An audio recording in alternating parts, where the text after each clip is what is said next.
What's up everyone, Mr. Octagonal here from Octagonal Gaming. Now, if you don't regularly watch my videos, like if you're just watching this video because, well, you should sub. We're almost at 150, but if you don't regularly watch my football videos, then you may know I am a die-hard Lions fan. Lions till I die, they're my team.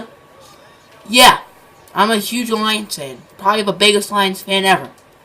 And I'm definitely not a bandwagon because I'm in one playoff win in the past 60 years. That's not really a bandwagon. Thanks, Bobby Lane, for screwing us. If you don't know who Bobby Lane is, I don't really want to talk about him in this video. But anyway, the Lions have made a big move, which is a move that they should have done a while ago, but that doesn't really matter because they did it now. And they paid up on Matthew Stafford, our star. Well, I guess you shouldn't really say star. He's not really a star. He's that quick development type of player. Because in franchise he is quick, and that makes a lot of sense. I'd give him quick too. I want to give him superstar. I know I'm a biased Lions fan sometimes. Maybe I'd give Taylor Decker. Okay, probably not. But quick for Stafford is probably right. So that shows you that he's a good quarterback. Arguably top 10. I put him on my top 10 list as number 9. There are other options that I kind of wanted to put on there. Jameis, Dak, Kirk Cousins, Mariota. None of them made that top 10 list. And they all could be players above Stafford in some people's eyes. Personally, I think Stafford's better than all of them. Cowboys fans are going to be very triggered that I said that. Because they're like, oh, Dak's like the second best quarterback in the league. Behind no one, because he is the best. But, yeah, that's not true. I love Dak. I don't like the Cowboys, but I love Dak. When he came out of Mississippi State, I've been a fan of Dak for years. 3 or 4 years, maybe. I started the Dak wagon. And why is Abbott not? We need Kenny Galladay in the game. But anyway, we need to talk about Stafford. And his big contract. So, he's now the highest paid player in NFL history. Now you're like, uh-oh, who would ever do that? It's probably like Joe Montana or Jerry Rice. Well, obviously, the contracts weren't as big then, so you'd maybe think it's someone more recent, like Aaron Rodgers or Tom Brady or Drew Brees. So I wouldn't like that who's recently played or still playing Peyton Manning, because he's recent. I know he's not playing anymore, but he's still extremely recent. Last year was the first year without him. So, Stafford got paid 5 years, $135 million. Now, we need our quarterback. I mean, Brad Kaya could be the next Tom Brady, and Stafford's the next Drew Bledsoe. I was kind of thinking it like that, but this is definitely the right move, because we don't want to suck. However, the thing is, we're going in no direction. Like, we have, like, no, like, star. Like, in Madden franchise, we have no one with superstar development.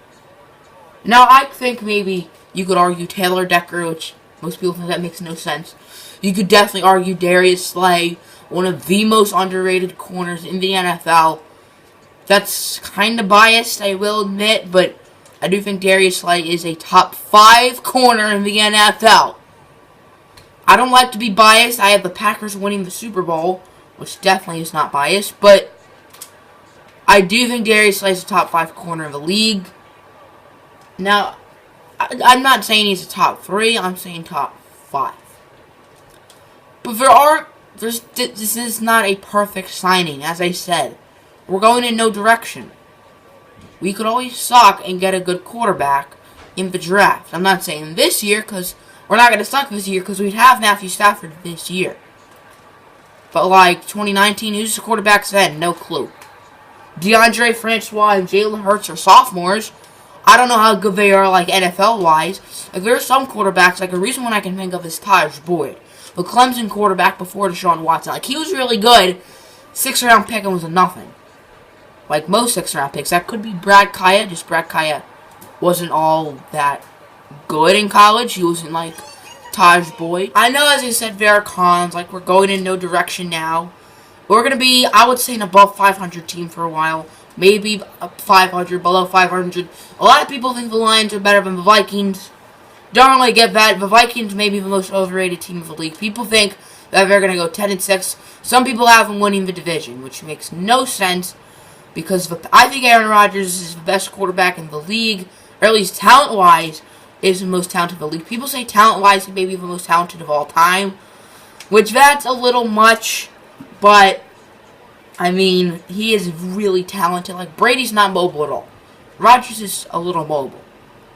Do you get what I mean? I'm not saying he's prime RG3 mobile, which was when RG3 was a rookie, or Cam Newton mobile. I'm not saying that. But he's much... I mean, Tom Brady's always been insanely slow. I think we all know how slow Tom Brady is. But I think this will keep us competitive. And maybe one year Stafford can break out. Or maybe we can draft some superstar running back or receiver. Running back and receiver aren't our hugest needs.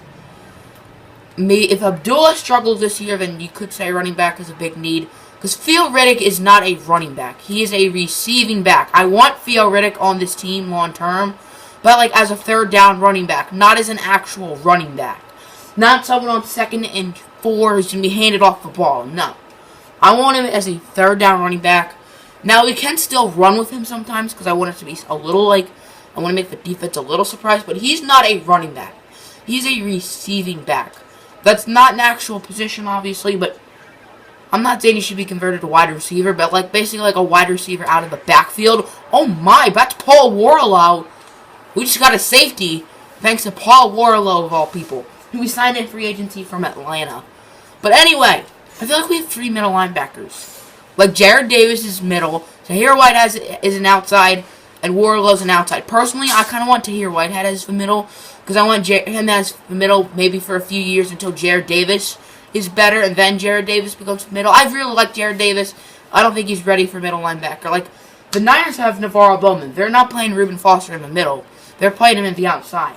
But in the end, this is definitely the right move, because Stafford's our guy. He's a top 10 quarterback in my opinion, and we have him locked up for the next 6 years because, I mean, we have this year and then the 5 years of his contract. Now, we don't have like a star, but if we don't know who our GM is, his name is Bob Quinn.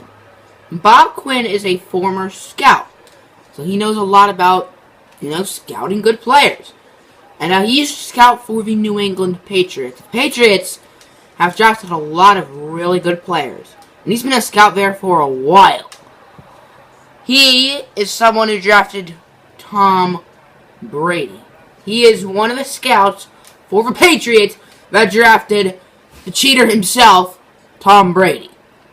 So he knows when there's some good rookies. His first ever draft pick, Taylor Decker, our left tackle, he's going to be great. Hopefully Jared Davis is great, but I bet he will. Tease Tabor I really like. I had him as a first round prospect, even though he's not fast. But I'm confident in our future. I'm not saying we have like a top 10 future or anything. I'm not saying our future is great, but we have a future. We have Stafford locked up. We have other good young pieces like Golden Tate, kind of like 28. A much better offensive line with an injured Taylor Decker. Sorry about that, burp. But an injured Taylor Decker. He'll be back eventually. TJ Lang, who signed in free agency. Ricky Wagner, who signed in free agency. So we have our left tackle spot locked up, and hopefully our right guard and right tackle spot locked up with those 3 agents. And then at center, I would assume we'd have Travis Swanson, maybe Graham Glaxo. Maybe at left guard we have Laken Tomlinson, a first round pick a few years ago. He really has not been anything. Bob Quinn did not draft Laken Tomlinson, I don't think, because Laken Tomlinson is not looking like anything. He was like a third round prospect, and he's been worse than a third round prospect. He's not been good for us. I mean, I didn't like the Taylor Decker pick, honestly, and obviously I'm clearly wrong. Taylor Decker's a beast. But if we can build a good defense up, then we can honestly be a team to be scared of. If we can draft someone good this year, maybe get a good free agent. I really wanted AJ Boye last year in free agency. Have a 1-2 corner tandem of Darius Slay and AJ Boye. That would be nuts. That would honestly be nuts. Those two would be really good together. It'd be kind of like Casey Hayward and Jason Verrett in Los Angeles, just better.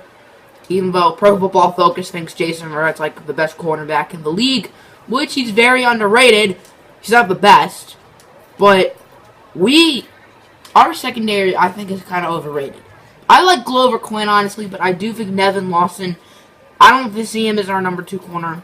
I've never been huge on Nevin Lawson. I think we could use a better number 2 corner. A third cornerback on the depth chart is where I could see Nevin Lawson. I'm not saying he's awful, but I don't really see him as a number 2 corner. He's not an awful number 2 corner, however, I'd like someone better than Nevin Lawson. Are we going to get a number? So I want you guys to tell me in the comments what do you think of this signing. I'm going to give it an A. I'm not going an A plus, but I'll give it an A. I think for pros are obviously outworth for cons. If we can build up a good team with Bob Quinn as our GM, then obviously the pros outmatch for cons. Because, I mean, if we can't draft well and we're always bad, I'd rather be decent than be bad and draft horribly, kind of like the Jaguars past few years. Unless, I mean, Leonard Fournette can become something. Jalen Ramsey's really good. Dante Fowler still has potential, but normally, what is the difficulty on?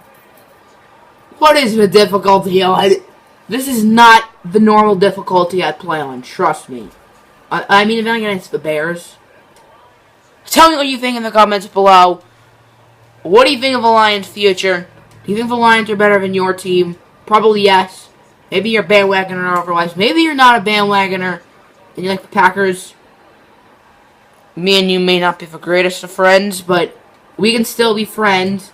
Lions and Packers fan buddies. That really doesn't go hand in hand.